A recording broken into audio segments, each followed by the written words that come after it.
ورحمة الله وبركاته.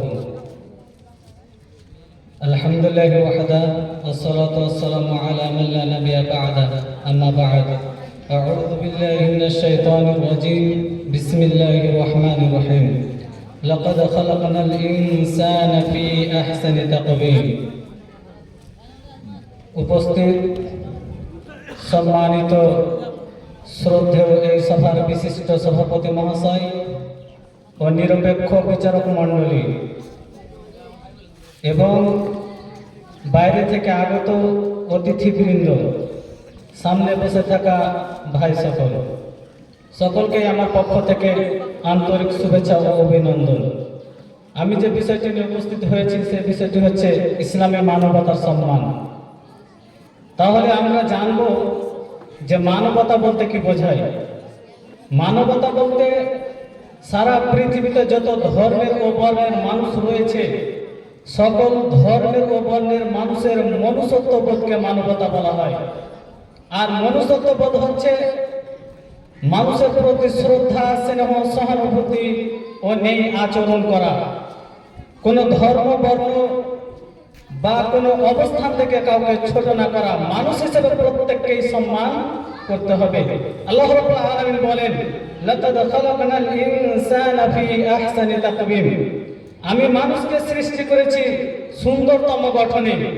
তাহলে আল্লাহ রাব্বুল আলামিন আমাদেরকে পৃথিবীতে সৃষ্টির সেরা, অতি উত্তম এবং উৎকৃষ্ট করে সৃষ্টি করেছেন, জ্ঞান, বিবেক, বুদ্ধিমান করে সৃষ্টি করেছেন, যাতে করে আমরা মানুষের হয়ে সহযোগিতা করতে পারি, সাহায্য করতে পারি, মানুষের সাথে যাতে সৎ আচরণ করতে পারে, মানুষকে যাতে ভালো ব্যবহার করতে পারে, এই জন্য উত্তম উৎকৃষ্ট করে সৃষ্টি করেছেন। কেননা আল্লাহ রাব্বুল আলামিন অনেক জায়গায় বলছেন যে লাকাদ কাররামনা বানি আদম, আমি অবশ্যই আদমের সন্তানকে সম্মানিত করেছি।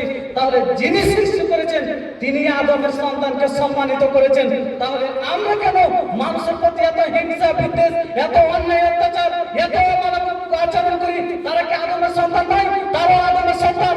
আল্লাহ রাব্বুল আলামিন পবিত্র কোরআন মাজিদের মধ্যে বলেন, ইয়া আইয়ুহান নাসু তাকু রাব্বাকুম আল্লাযী খালাকাকুম মিন নাফসিন ওয়াহিদা।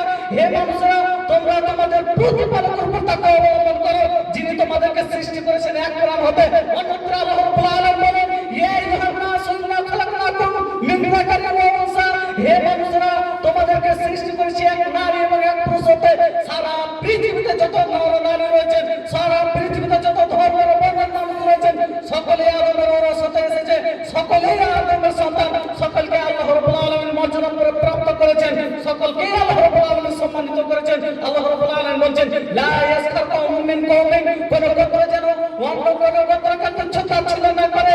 আল্লাহ রাব্বুল আলামিন সকলকেই সম্মানিত করেছেন।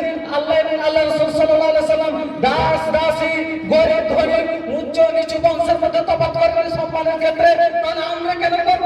আমাদের সমাজের মাঝে যারা সবচেয়ে লাঞ্ছিত, বঞ্চিত, অপমানিত, অপদস্থিত, তারা হচ্ছেন ইয়াতীম, তারা হচ্ছেন দুর্বল শরীরের মানুষ। অথচ আল্লাহ রাব্বুল আলামিন তাদের ব্যাপারে বলছেন, ফাআম্মাল ইয়াতীমা ফালা তাকহার। হে নবী, আপনি ইয়াতীমদের প্রতি কঠোর হবে না। তার মানে ইয়াতীমদের প্রতি কঠোর না হওয়াটা তাদের সম্মানের প্রতীক, তাদের সাথে নম্র ভদ্র ভাষায় কথা বলাটা তাদের সাথে সম্মানের প্রতীক। আল্লাহ রাব্বুল আলামিন তাদেরকে সম্মান দিয়েছেন। শুধু তাই নয়, আল্লাহ রাব্বুল আলামিন বলছেন, ইন্না আনা ওয়া কাবিল ইয়াতীমি ফিল জান্নাতি কাহাতাইন। আমি এবং ইয়াতীমের রক্ষণাবেক্ষণকারী জান্নাতে পাশাপাশি থাকবো। তাহলে আল্লাহ রাসূল সাল্লাল্লাহু আলাইহি সাল্লাম এই ইয়াতীমদের কত মর্যাদা দিলেন।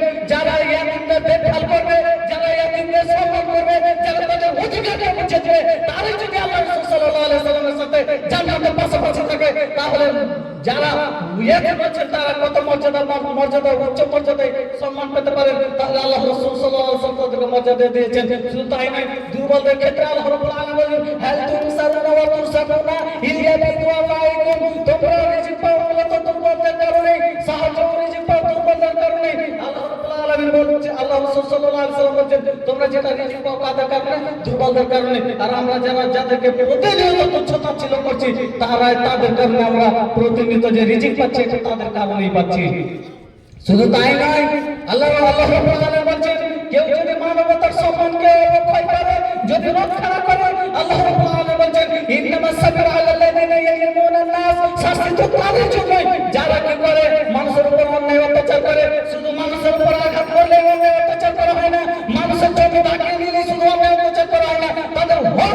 না দেওয়াটাই হচ্ছে তাদের প্রতি অন্যায় অত্যাচার করা।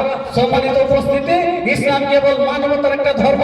ইসলাম শুধু ইবাদতের ক্ষেত্রে শিক্ষা দেয় না, ইসলাম কেবল মানব জীবনের প্রতিটা ক্ষেত্রে দয়া মায়া সব কিছু আদর্শ স্থাপন করে, সব কিছুরই শিক্ষা দেয়।